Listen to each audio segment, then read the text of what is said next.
Bien, je crois que nous sommes prêts. Bonjour à tous, merci d'être là. C'est un peu surprenant pour nous d'être face à une grande assemblée dans cette salle magnifique.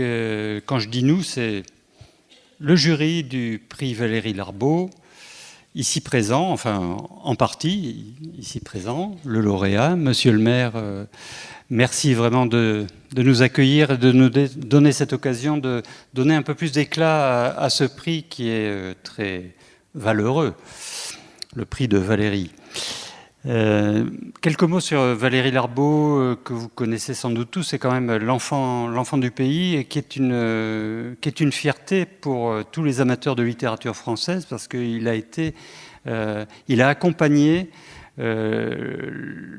tout ce qui s'est créé d'important dans la première moitié du XXe siècle en France, à la fois en littérature française et en littérature étrangère, car il a été un très grand passeur. C'est un personnage très important pour tous les amateurs de littérature. J'espère que tous les habitants de Vichy en sont conscients. C'est une chance d'avoir eu quelqu'un comme lui. Et donc chaque année, nous célébrons depuis 53 ans le prix Valéry Larbaud.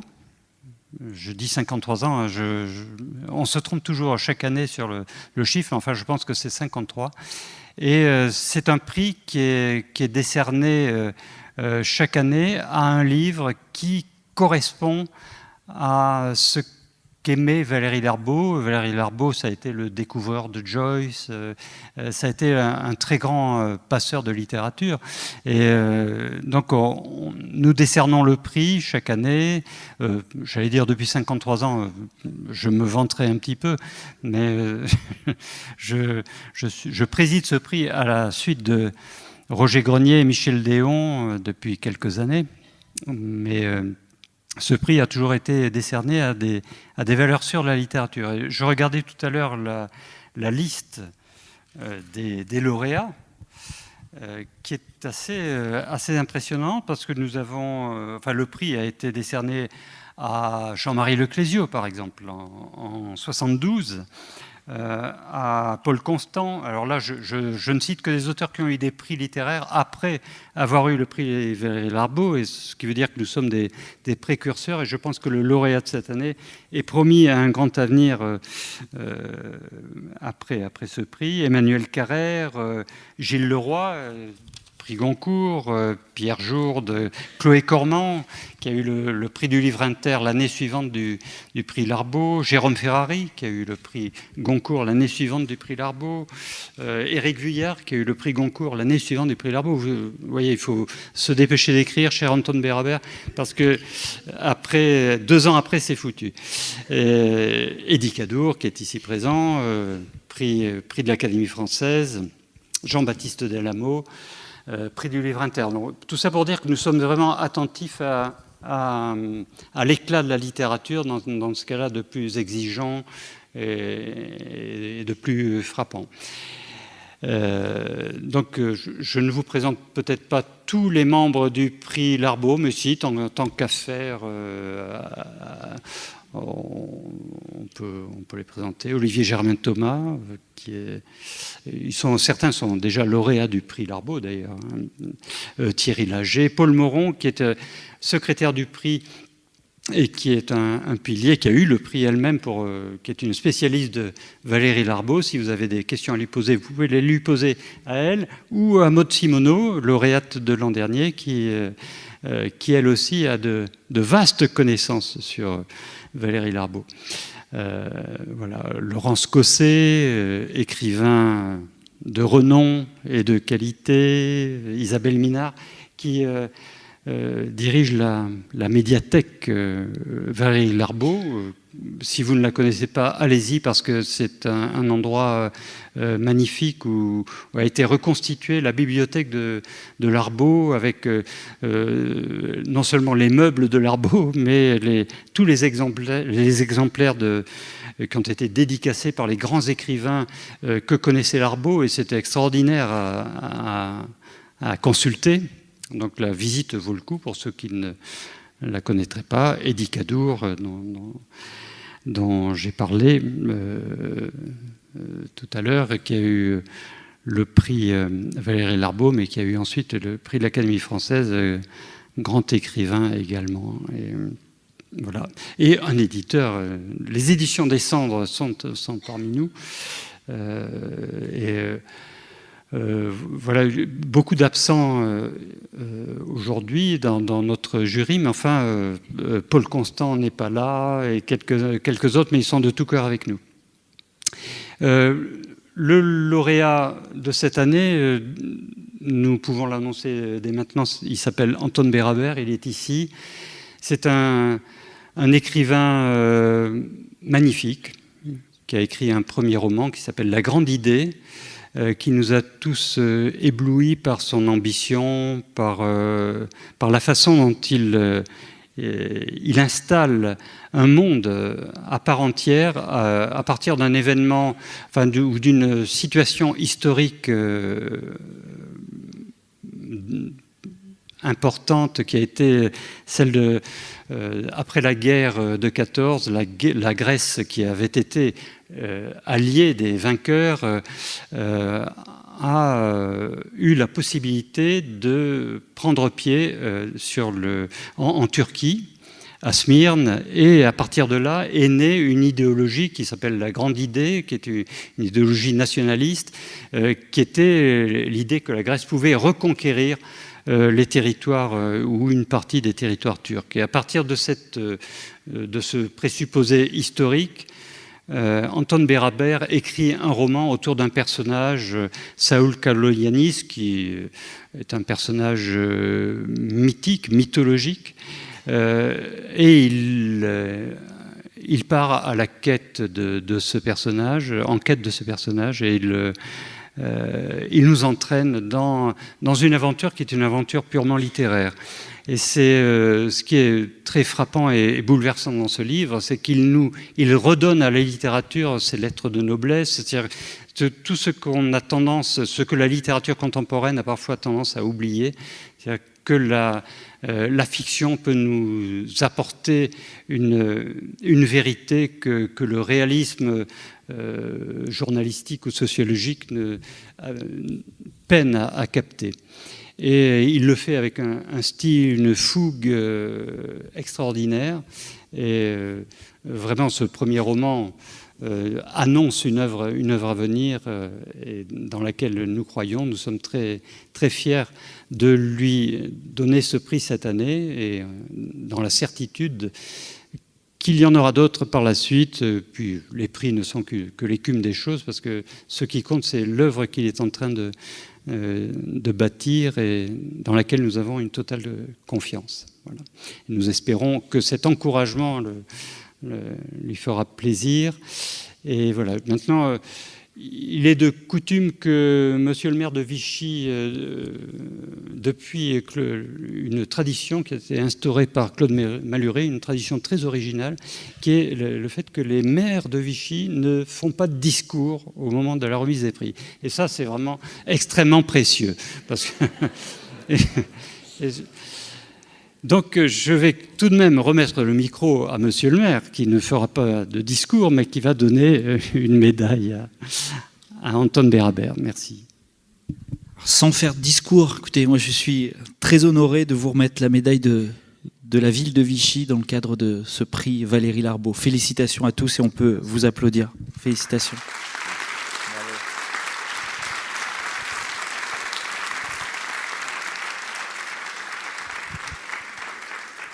Voilà. Il va de soi que le prix est également doté par une fondation qui accordera à Anton Bérabère de quoi subsister pendant l'écriture de son prochain roman, que nous attendons avec impatience. Maintenant, Philippe Lapousterle, qui anime ces rencontres, va venir ici et discuter avec Anton Bérabère plus en profondeur sur le contenu de son livre, sa vision de la littérature, etc. Voilà. Merci à tous, merci à Anton Bérabère, merci au jury d'avoir été si présent et fidèle.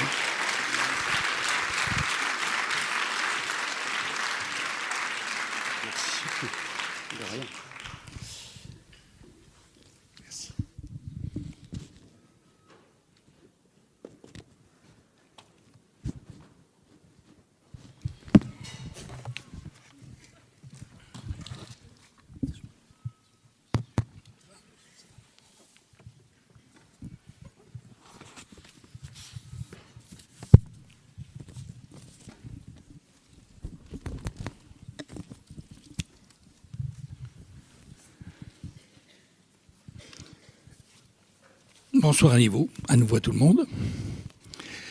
Et nous allons recevoir Antoine Bérabère. Et je suis content que en ce qui nous concerne, que le prix Larbaud soit rendu dans le cadre d'une manifestation littéraire. Je trouve que c'est logique, qu'il y a une espèce de... La durée des grandes rencontres a été rallongée d'une année, d'une journée. Le temps passe vite à Vichy. Oui, a été rallongée d'une journée, occupe l'ensemble d'un week-end. Et je trouve ça, j'espère que c'est l'avis aussi de la Clavetine, mais je pense que c'est intéressant que ces deux moments littéraires soient regroupés sur 3 jours. Je trouve que c'est intéressant et je trouve que ça permet de créer un vrai événement. Quand une chose dure 3 jours dans une ville, dans une salle aussi importante et prestigieuse de la ville, c'était le théâtre de la ville, ça transforme des rencontres en événements. C'est une différence. C'est-à-dire que les rencontres rentrent dans le cadre de quelque chose qui est plus grand qu'eux. Mais c'est plus facile pour une population d'une ville de se reconnaître dans un moment que dans une rencontre de quelqu'un qui passerait quelques heures dans une ville et repartirait. Je pense que il y a une cohérence et une force qui est probablement plus importante que 2 événements séparés par l'espace de quelques semaines. Voilà. C'est pour ça que nous sommes heureux de vous recevoir, Antoine Bérabère. Alors, premier roman, pour un prix tout de suite, pour un livre incroyable pour un premier roman, parce que moi, je n'avais jamais lu un premier roman comme le vôtre, c'est-à-dire d'une telle ampleur, j'allais dire. C'est une épopée. Et en général, les premiers romans, j'en ai lu énormément, c'est quand même souvent autobiographique ou sans être une autobiographie pure, tournant autour de ce qu'a ressenti personnellement l'auteur. Et vous, c'est pas ça du tout. C'est un choix que vous avez écarté, j'imagine, de manière décidée et pour des raisons. Pour quelles raisons avoir écarté cette entrée dans la littérature de tout ce qui pouvait ressembler à quelque chose de personnel que vous avez ressenti, envie d'écrire? À vrai dire, j'ai longtemps eu l'impression que ce qui me fascinait moi dans la littérature, c'était pas vraiment des parcours de vie balisés par des faits qu'auraient pu traiter des historiens. J'avais l'impression que par rapport à des personnages réels et particulièrement bien documentés, la fiction souvent se mettait juste en appoint, en illustration, si vous voulez, quelque chose d'un peu superfétatoire. J'avais l'impression, moi, qu'au contraire, la littérature avait affaire à la fiction, et que ce mot de fiction, l'idée de fiction qui semblait être vraiment liée à la littérature, elle était de moins en moins évidente. Beaucoup de romans, d'autant plus qu'il y a eu de l'autofiction, le roman a été pris comme le lieu d'une introspection. J'ai l'impression que le roman, doucement, s'éloignait de la fiction. Et ce qui, moi, me fascinait, c'était au contraire la remettre sur le devant de la scène, faire un roman de fiction, sur la fiction, par la fiction. Là-dedans, Quels ont été les romans qui vous ont inspiré? Enfin, quelle sorte de livres vous ont permis de penser que la littérature pouvait être un moment pour vous très important et peut-être le sujet de votre vie? Eh bien, écoutez, si vous voulez, je pense qu'il y a dans l'histoire de ma vie, il y a un petit livre de rien du tout qui m'a vraiment fait comprendre que le roman, je lisais très très peu de romans, moi quand j'étais lycéen par exemple, c'était un genre que j'avais même tendance un peu à mépriser. Ça me paraissait être un petit peu distrayant, c'était drôle, bon là, c'était pas le lieu de la littérature importante. Pas fondamental, quoi. C'était pas fondamental. L'important, c'était plutôt dans la poésie, dans l'épopée, dans des récits où on s'engageait un petit peu. Et il y a un auteur qui m'a servi un peu de pivot, c'est Pierre Michon. Et c'est pas tant Les Vies minuscules que La Grande Beune, un tout petit roman qui met en scène à 10 degrés différents la notion de fiction. Et là, ça m'a fasciné. Par rapport à votre question sur l'autobiographie, là, pour le coup, ce serait vraiment les anti-mémoires de Malraux, où Malraux aborde de front, avec une absence à peu près totale d'hypocrisie, la grande légende qu'il a voulu faire de sa vie, à un siècle où il n'aurait pas pu vivre la vie qu'il avait prévu de vivre. Il a pris le noyau réel, il a étendu jusqu'à faire une sorte de double démesuré de lui. Et oui, à ce moment-là, je me suis rendu compte que le roman était le lieu de quelque chose d'important. Vous vous rendez compte de ce que vous venez de dire? C'est formidable, hein, ce que vous venez de dire. Pierre Michon, Les Vies minuscules, enfin c'est l'autre livre, et l'épopée Malraux, parce que Malraux, vous voyez ce que je veux dire? Ce sont deux endroits de fiction qui n'ont rien à voir, vous voyez, dans leur manière d'approcher les choses. Les Vies minuscules, c'est un formidable livre, vous avez été bien inspiré que de trouver. C'est un formidable livre, mais Malraux, c'est l'inverse de Michon. Vous voyez ce que je veux dire? C'est curieux que les deux vous aient attiré. C'est vrai, mais ils ont quand même un point commun. Les deux procèdent par grandissement. Le grandissement, c'est un mécanisme fondamental de la littérature. On peut grandir quelque chose qui était appelé à devenir grand, Malraux. On peut grandir du minuscule, comme Michon.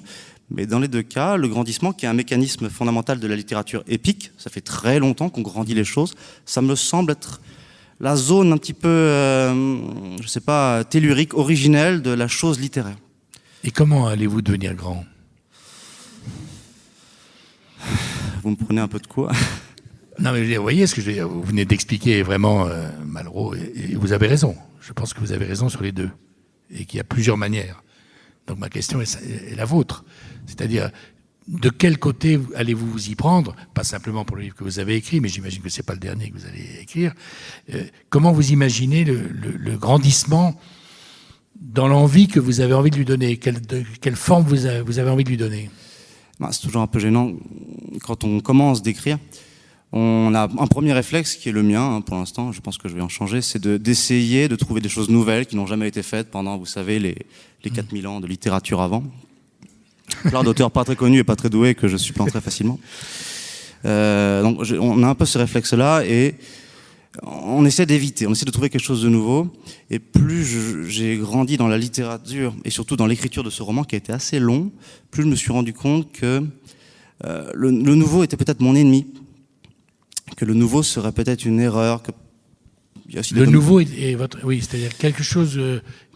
Je manque d'épaules. Souvent, il y a des domaines où pour je manque chercher d'épaules. quelque chose qui n'a pas été exploré, c'est ça que vous voulez dire? Disons, j'avais l'impression que des domaines complètement balisés, qu'on pensait complètement morts, qu'on pensait appartenir à la partie morte du langage, en fait, ne l'étaient pas. Avaient besoin peut-être qu'on y revienne, avaient encore des choses à dire. Je reviens souvent, par exemple, à l'épopée. C'est vrai qu'on en parle souvent dans ce roman.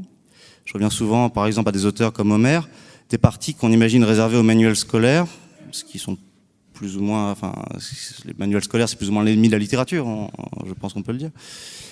Là, j'ai l'impression que ces parties que je fuyais, en fait, étaient fondamentales et mon travail à moi serait d'y revenir pour en tirer quelque chose qui méritait de l'être.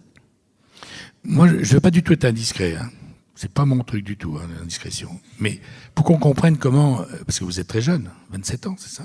Non, j'ai 31. 31? Ouais, pas... Quelle honte. Je dis 27, non, 31 ans, vous êtes très jeune. Vous avez un premier roman, vous avez appris. Quel genre de vie vous avez mené pour que... Vous voyez, c'est un travail, vous m'avez dit tout à l'heure, 6 ans de travail, 6-7 ans de travail, donc c'est un travail énorme. Hein, je veux dire, avant de vous lancer dans un premier roman, c'est pas quelque chose qui est tombé comme ça. Donc vous avez passé 6 ans de votre vie à écrire quelque chose de très... comme premier roman que personne d'autre n'avait fait de ce style. Donc c'est quelque chose, une volonté importante. Comment vous êtes venu, sans qu'on rentre dans votre vie privée, mais je veux dire, comment vous êtes, depuis l'âge de 20 ans, comment vous avez préparé ce travail de 6 ans, qui à 25 ans, vous avez fait débuter un ouvrage aussi important que celui-là? Je dirais que c'est un rapport conflictuel avec la littérature. Conflictuel. C'est que la littérature vous plaisait pas, quoi. J'avais envie d'écrire, j'avais envie de lire, mais j'étais pas à l'aise avec les possibilités infinies de la chose qui me semblaient me dépasser à chaque fois. J'étais un peu tétanisé, quelle que soit la direction que je prenne. Il y a de quoi, évidemment. Et au fur et à mesure de vous voyez, c'est un peu comme on avance dans une mine en cherchant une veine de sel. Bon, au fur et à mesure, on tombe sur une pierre dure, on va dans une autre direction, une autre pierre dure, et on cherche plus ou moins on creuse dans la roche tendre, pas tellement à la recherche d'une veine précise, mais surtout selon les dispositions naturelles de la roche. Et ce chemin un petit peu accidenté m'a mené à cette forme de roman un petit peu monstrueuse, dans le sens où il y a plusieurs romans dans un roman et plusieurs formes dans une forme. J'avais beaucoup de mal, par exemple, avec toutes les classifications. J'avais beaucoup de mal avec l'écrit, qui me semblait souvent tué. J'avais l'impression qu'il y avait une partie vivante du langage, qui était la littérature orale, qui était ce qu'on raconte à nos enfants le soir, qui était ce que racontent nos grands-parents, et que cette partie vivante, elle n'existait plus dans la partie rédigée, écrite, publiée du langage. Ça c'est votre. C'est vrai que quand on lit le livre, on se dit, ce garçon, il aime le fait qu'avant on racontait les livres, avant l'écriture. C'est quelqu'un, en lisant votre livre, je me suis dit, c'est quelqu'un qui aime la littérature telle qu'elle était jusqu'au XVe siècle, c'est-à-dire sans écrit. On racontait les histoires, qui changeaient tous les siècles. Et le mythe continuait comme ça. J'avais l'impression que ça vous avait nourri et que vous aviez envie de remettre ça, si vous voulez, au jour d'aujourd'hui. N'oubliez pas la littérature du temps où elle était parlée. C'est vrai ou pas? Il fut un temps, il faut imaginer ça, c'est merveilleux. Et on le connaît tous. Si vous avez déjà raconté une histoire en improvisant à un enfant, vous avez déjà compris ce que c'était que d'avoir un fond, une trame. Et en tant que récipiendaire de cette trame, vous avez le droit de la modifier, vous avez le droit de changer la fin, vous avez le droit de mentir, vous avez le droit de vous mettre dedans si vous voulez. J'ai l'impression que la littérature des origines était très plastique, n'était pas protégée par le droit d'auteur, n'était pas protégée d'ailleurs par l'objet livre. C'était un petit peu, on dirait aujourd'hui, c'était en copyright free. Oui, c'était anonyme d'ailleurs. Et j'ai l'impression qu'il se passait quelque chose d'important et que les gens n'étaient pas exclus du phénomène littéraire comme ils peuvent l'être aujourd'hui, où finalement beaucoup de gens écrivent, peu de gens sont publiés. J'ai l'impression qu'à cette époque-là, la chose littéraire était plus belle parce qu'elle était vraiment populaire, et pas au sens de littérature populaire, on peut l'entendre d'une manière un peu condescendante. La littérature populaire, c'était la vraie littérature. C'était l'histoire des gens. C'était ça, la littérature populaire. Et ça intéressait les gens parce que dans la littérature populaire, c'était la vie des gens. Tout, dans tous ces aspects matériels, psychologiques, familiaux, etc. Donc c'est ça que vous avez voulu essayer de recréer, c'est-à-dire... parce que ce qui est intéressant, donc on redit en deux mots ce que disait la Claftine tout à l'heure, mais c'est quelqu'un qui va à la recherche de quelqu'un qui est un personnage imaginaire, on va dire, dont certains considèrent qu'il est un héros, d'autres que c'est un salopard, le troisième un traître. On ne sait pas très bien est-ce qu'il a abandonné ses compagnons ou pas, voilà. Et donc c'est quelqu'un qui part à la recherche du destin de ce monsieur, 70 ans après, et il obtient des récits très différents. Chacun raconte une histoire sur lui, sans même l'avoir rencontré vraiment. Vous avez des phrases disant, le type, il dit « Moi, je ne l'ai pas vu, hein, mais j'ai entendu quelqu'un, etc. » Voilà. L'histoire naît de récits différents, de personnes qui ont chacun une vision de lui. Si vous voulez, ce roman raconte l'histoire de quoi? D'un universitaire, c'est-à-dire l'extrémité de la... on va dire de... Je veux dire de la bêtise littéraire, quelqu'un qui pense qu'on peut enregistrer, qu'on peut normer, qu'on peut... Classer. Quelqu'un qui veut classer avec toute la rigueur de la philologie, une immense érudition et des ressources infinies en bibliothèque. Quelqu'un qui veut aborder une légende en train de se faire. Quelqu'un qui appartient à la partie la plus figée du langage, la partie la plus morte, vraiment le bois dur, hein, bon à brûler, qui aborde au contraire un mythe en train de se créer, un mythe dans ses balbutiements. Et au fur et à mesure de ce roman, il va se rendre compte que les outils qu'on met à sa disposition sont ridicules au mieux. Et il va progresser lui-même beaucoup, je crois, dans la compréhension de ce que c'est que la littérature en train de se faire. In the making, comme ils disent. Je pense que ça montre ça. Et ce qui est bizarre, c'est que, évidemment, que dans le récit des gens, il y a beaucoup de mensonges, comme dans tout ce qui est raconté. Chacun veut paraître un peu plus intelligent que l'autre, donc l'a mieux connu. Voilà. Chacun ajoute quelque chose à ce qu'il sait. Et vous dites à un moment, sans le dire, mais finalement, c'est de tous ces mensonges qu'on aura la vérité, beaucoup mieux que si c'était quelqu'un qui avait noté scrupuleusement ce qu'il avait fait. C'est-à-dire que la vérité peut sortir de 10 000 mensonges. Je pense, oui, d'une certaine manière. Alors aujourd'hui, c'est difficile. Expliquez-nous ça, parce que ça, je trouve ça intéressant. C'est très délicat. Quand j'ai commencé à écrire ce livre, c'était pas encore l'ère des fake news. On n'avait pas encore le débat d'aujourd'hui sur la vérité et les mensonges. Et on n'était pas encore dans une société parasitée par l'exigence de vérité. Je pensais que la fiction, c'était le lieu d'une réflexion sur la vérité. Et c'est vrai que moi, j'ai l'impression que la littérature naît dans les accidents du langage, dans les accidents de la parole. C'est-à-dire ? Quand on entend quelqu'un qui ment, Quand on entend quelqu'un qui exagère, qui sait pas trop, mais comme il veut pas avoir l'air bête, bah forcément il va répondre. Moi j'habite dans un pays où il est extrêmement impoli, quand on vous demande une direction, de dire je sais pas. C'est vraiment le comble de l'impolitesse, il faut répondre n'importe quoi. N'importe quoi. C'est vrai, vous avez raison. C'est vrai, il se trouve que je connais le pays où il habite et c'est vrai. Et ben, j'ai l'impression que dans cette espèce de... dans ces accidents de langage, il y a quelque chose de beau, quelque chose qui se dit, et que finalement l'objet, la vérité de Saul Kaloyanis, devient secondaire par rapport à la manière qu'ont les témoins d'exister dans leurs accidents de langage. Si vous voulez, vous avez déjà interrogé quelqu'un qui a connu la Seconde Guerre mondiale. Moi, ça m'est souvent arrivé. J'ai un grand-père qui l'a connu, mais qui l'a connu il était petit, et puis il n'en a pas compris grand-chose. Il était tout petit. C'était quelqu'un qui n'avait pas fait d'études. Et quand il me racontait ces histoires fantastiques avec ces avions polonais dans le ciel de France, ce qui est impossible, j'ai jamais vu ça nulle part. Toutes ces choses qui relevaient, à mon avis, d'une volonté de participer à l'histoire, sans les outils réels de l'historiographie, parce qu'on n'est pas tous historiens, et je me rendais compte que la Seconde Guerre mondiale, qui était un objet inconnaissable, on met de côté. Par contre, mon grand-père, il se disait quelque chose d'important sur lui que j'avais pas envie d'écarter en disant non, c'est bon, tu connais rien. Et qu'est-ce qu'il disait sur lui? Que disait-il sur lui? Il disait. Quand il vous racontait ça. J'avais l'impression que on se sent tous exclus de l'histoire. L'histoire, c'est un phénomène qui est très exclusif finalement. Ici, dans cette salle, qui appartient à l'histoire? Peut-être vous, vous avez un peu bourlingué, moi sûrement pas. On peut imaginer, je sais pas, peut-être Monsieur le maire. Bon. En tout cas, très peu de gens ici appartiennent à l'histoire, et pourtant, en France, on est passionné d'histoire.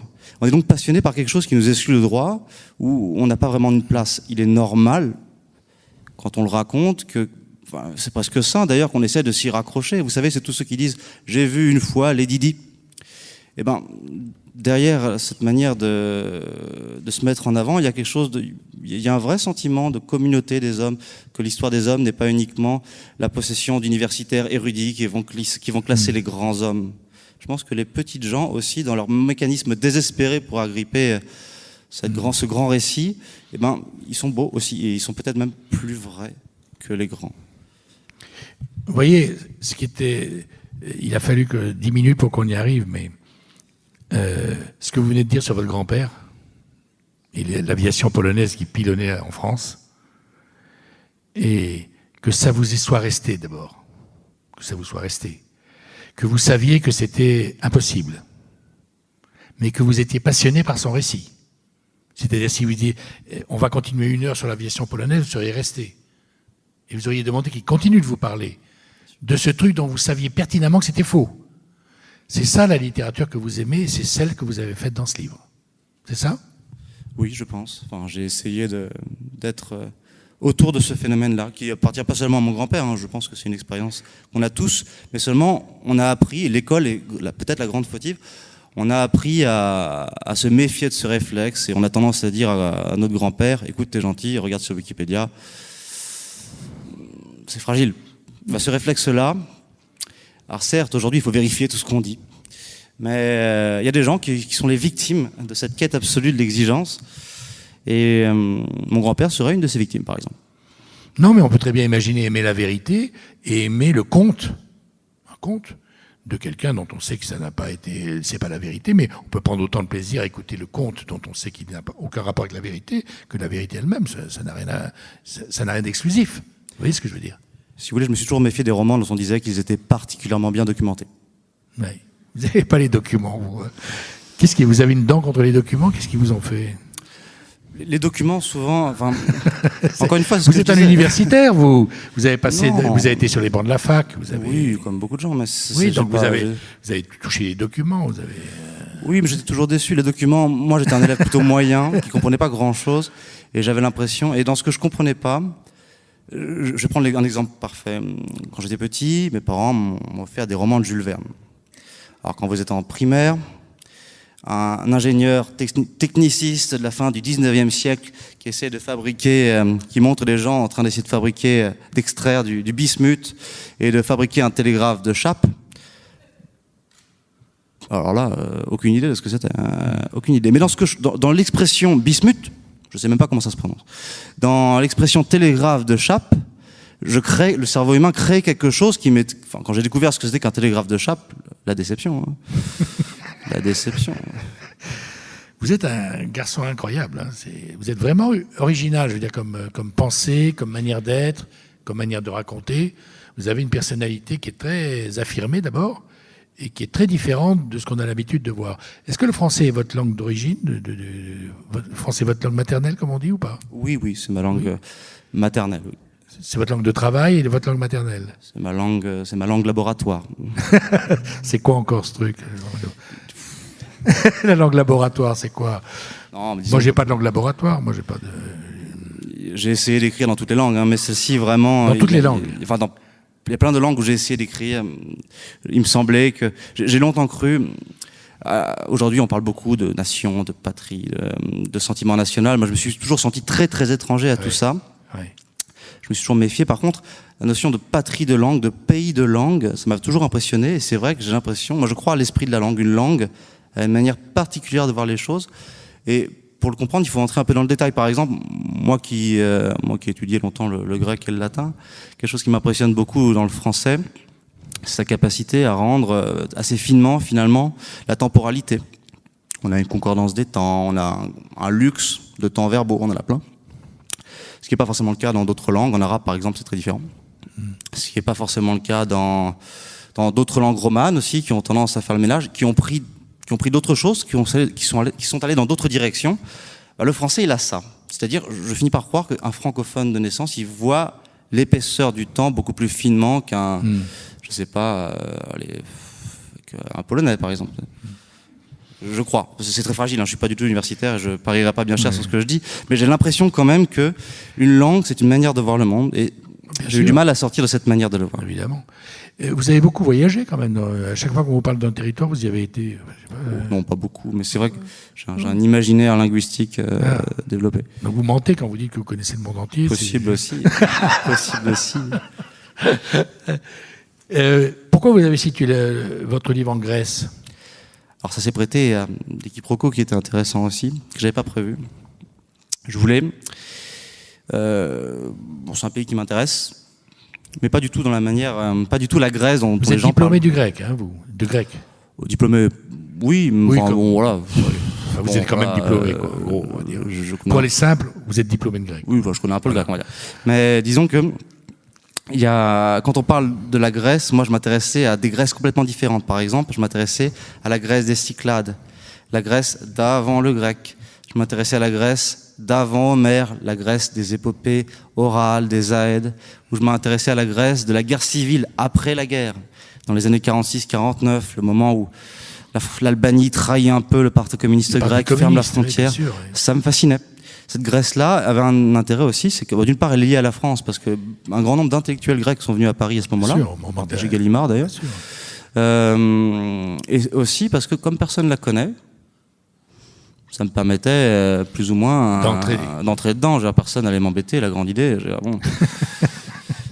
la grande idée se prêtait à tous les quiproquos. C'était assez merveilleux. Ouais. Alors, ce livre, j'ai appris, il va être lu par des Grecs, et ça sera intéressant de voir comment eux, il va être traduit en grec, oui. Oui. Comment eux vont comprendre ça, eux qui ont, pour le coup, la grande idée, c'est leur guerre d'Algérie. Ça ne sera pas la même chose. Qu'est-ce que vous allez faire maintenant comme recherche littéraire, dans quoi vous avez envie d'aller si vous avez envie de... On me souffle de ne rien dire, donc Oh, c'est pas des secrets. Non, je parle d'une direction, je parle pas de choses précises. Ah, si je vais donner une direction... Oui, on va pas donner le titre et tout ça, qui est déjà écrit, j'imagine. Non, je vais pas parler d'intrigue, ni de... Non, mais dans quelle direction vous avez envie d'évoluer? Voilà, c'est ça. Si je regarde mes carnets maintenant, mes carnets de notes, de plus en plus, j'essaye, et ça demande de me tordre un peu la tête, j'essaie de voir le monde sans passer par le symbole.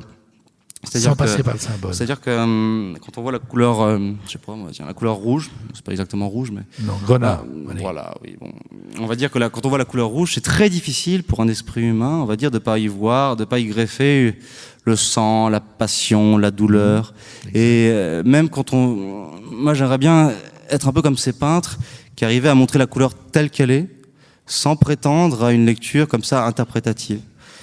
j'essaye d'aller dans ce sens-là. Mais c'est très très difficile parce que très souvent, une phrase, ça marche. Comme les Magritte de la grande époque. D'une certaine manière. Ceci n'est pas cela. Voilà. Genre. Oui, si vous voulez. J'ai l'impression quand même que c'est presque possible pour une phrase. À partir de 2-3 phrases, on devient rapidement, on se prête de nouveau à une lecture. Tiens, ce rouge, ce bleu, ce blanc, ça serait pas la pureté? Ça devient, ou alors on joue par l'inverse. Ce blanc devient le contraire de la pureté, le vice absolu. Et j'essaye d'aller dans cette direction, mais de là à parler d'un roman ou d'autre chose, non. Et on va en finir bientôt avec ça, mais dans votre livre, il y a quelque chose d'étrange aussi par rapport à tous les premiers romans qu'on peut lire. C'est le fait qu'il y a l'épopée, c'est-à-dire les choses dont on ne vérifie pas l'exactitude parce que ça n'a aucun intérêt, et disons les grands espaces, les grands mouvements, et en même temps, il y a des pages entières qui sont d'une précision de biologiste, c'est-à-dire des choses extrêmement précises, la description de scènes avec tout dedans, c'est-à-dire on peut dessiner l'endroit avec ce que vous mettez comme précision. C'est étrange de voir mélanger, j'allais dire, dans le même texte, dans le même livre, des choses qui n'ont aucun rapport avec la vérité, avec des descriptions extrêmement précises de certaines scènes. Non, parce que c'est exactement comme ça que la mémoire fonctionne. La précision dans le mécanisme dans la mémoire humaine, elle porte toujours un peu à faux. Vous vous souviendrez parfaitement. Toujours. Disons que pour un jour qui a compté pour vous, oui. Vous vous souviendrez parfaitement du maquillage de la fille, deuxième rang à droite, mais jamais de la personne qui parlait devant vous. La précision, en fait, ne correspond pas au thème de la discussion. La précision se choisit un petit peu en contrepoint. Et c'est vrai qu'on peut encore le corriger, on peut mépriser ça, on peut essayer de retordre la précision vers le nerf, un petit peu comme un bon élève. Et j'ai l'impression que ce serait une erreur. Qu'il faut laisser ces espèces de nœuds de précision, d'acuité extrême se déplacer librement dans la salle sans essayer de les contrôler. Vous vous souvenez parfaitement du bruit de l'horloge du jour de vos premières communions, ce genre de choses. Vous avez été surpris de recevoir un prix pour votre premier roman? Vous imaginez que ça pouvait intéresser les gens, ou bien parce que vous êtes quelqu'un d'assez posé, mine de rien.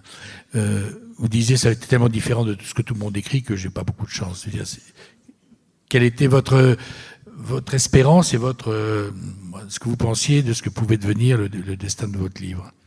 Alors, je ne vais pas parler en termes de prix parce que je n'y connais pas grand-chose, mais en termes de... Non, mais il n'y a pas que le prix, vous avez une presse importante, des gens qui se sont intéressés à votre livre, assez nombreux. Alors, les gens qui sont intéressés à mon livre, plutôt le public, disons que j'ai pas l'impression que mon livre tourne sur lui-même, j'ai l'impression qu'au contraire, il aborde il pose des questions que tout le monde se pose, et je pense qu'aujourd'hui, tout le monde est confronté, tout le monde a toujours été confronté au phénomène du récit personnel qui essayait de rattacher le grand récit national à l'épopée, si vous voulez. Je pense que personne n'est étranger à ça. Alors aujourd'hui, ça prend d'autres formes, ça passe par les réseaux sociaux, les gens essaient de s'incruster, mais je pense que personne ne peut être étranger à cette question. Alors j'ai essayé de la poser. C'est pas dit que je le fasse très bien, il y a sûrement mieux, mais disons que je suis pas surpris que ça intéresse. Moi, les romans qui ont essayé d'aborder cette question-là, je pense au Dossiage de Cadaré par exemple, moi ils m'ont intéressé pour ça.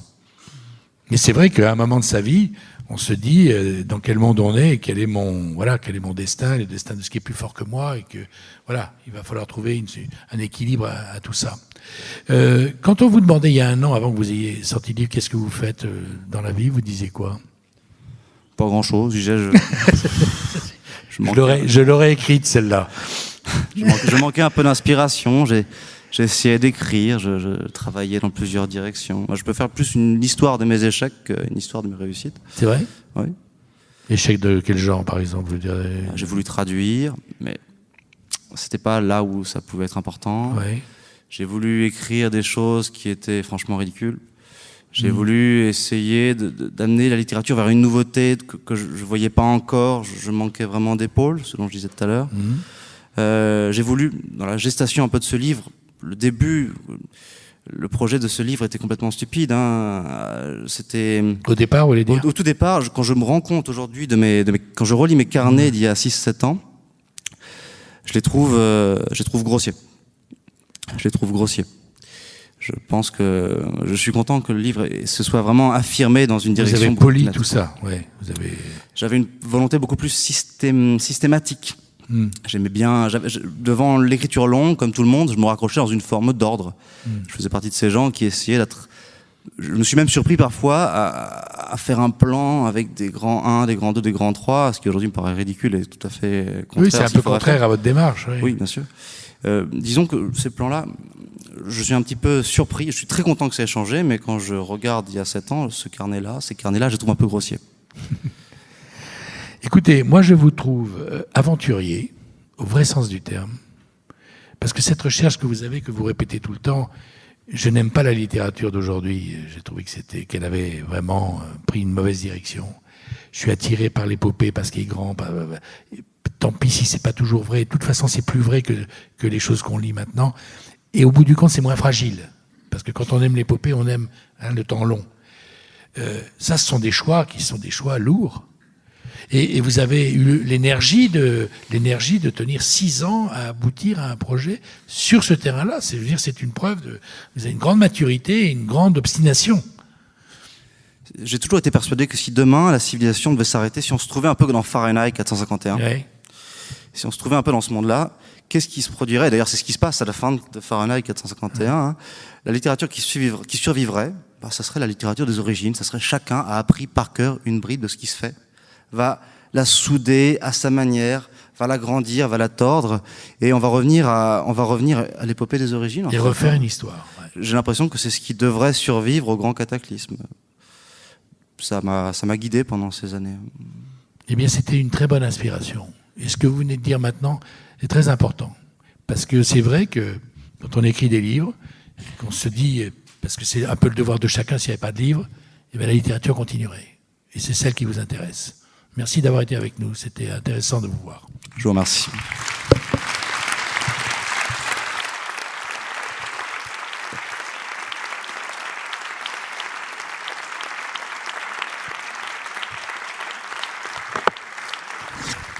Voilà, il va signer derrière pour ceux qui veulent.